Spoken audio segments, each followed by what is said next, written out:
Dimanche 14 mai, Bérénice Bejo sera l'invitée de l'émission 1 heure avec. Sur RFM. Dans un extrait dévoilé par Gala, la comédienne fait une terrifiante confidence sur le jour où elle a été victime d'un accident de vélo avec la fille de son compagnon Michel Hazanavicius. Depuis près de 19 ans et leur rencontre lors du tournage d'Oz 117, Le Carnet d'espions, ils forment l'un des couples phares du cinéma français. Bérénice Bejo et Michel Hazanavicius sont unis aussi bien à la ville que sur les plateaux de tournage, puisqu'ils ont collaboré à 5 reprises depuis le début de leur histoire d'amour, sans compter l'inoubliable comédie avec Jean Dujardin.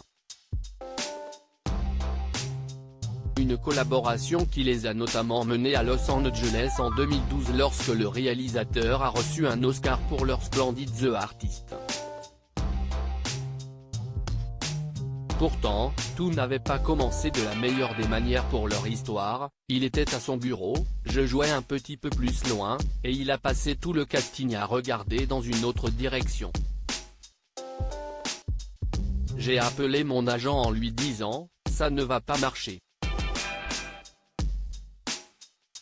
Le gars ne m'a pas regardé une seule fois, avait confié la comédienne. Dans quelle époque?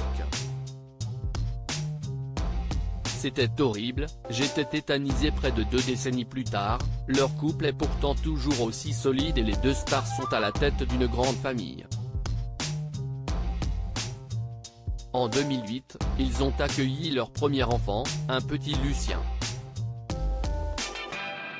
3 ans plus tard, c'est Gloria qui vient agrandir leur foyer. D'autant que Michel Hazanavicius est déjà papa de 2 grandes filles, Simone, 25 ans, et Fantine, 19 ans, fruit de sa relation avec la cinéaste Virginie Lovisonnet. C'est avec l'une d'elles que Bérénice Bejo a connu l'une de ses 2 grandes frayeurs lors d'une balade à vélo dans les rues de la capitale, au tout début de leur histoire, comme elle le racontera à Bernard Montiel dans 1 heure avec. Diffusé dimanche sur RFM, je me baladais à Paris avec mon mec à vélo et j'avais sa fille derrière moi, qui devait à l'époque avoir 3 ans. Je m'arrête à un feu et quand je redémarre un peu vite et elle était sur le porte-bagages. Et là, elle est tombée, ça a fait poc et je me suis dit, ça y est, j'ai tué la fille de Michel. Je n'ai pas bougé de mon vélo, se souvient-elle dans un extrait dévoilé par Gala.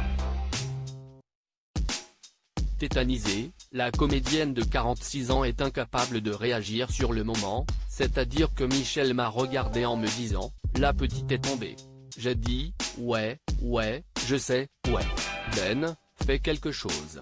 Non, je ne sais pas comment faire. C'était horrible, j'étais tétanisé.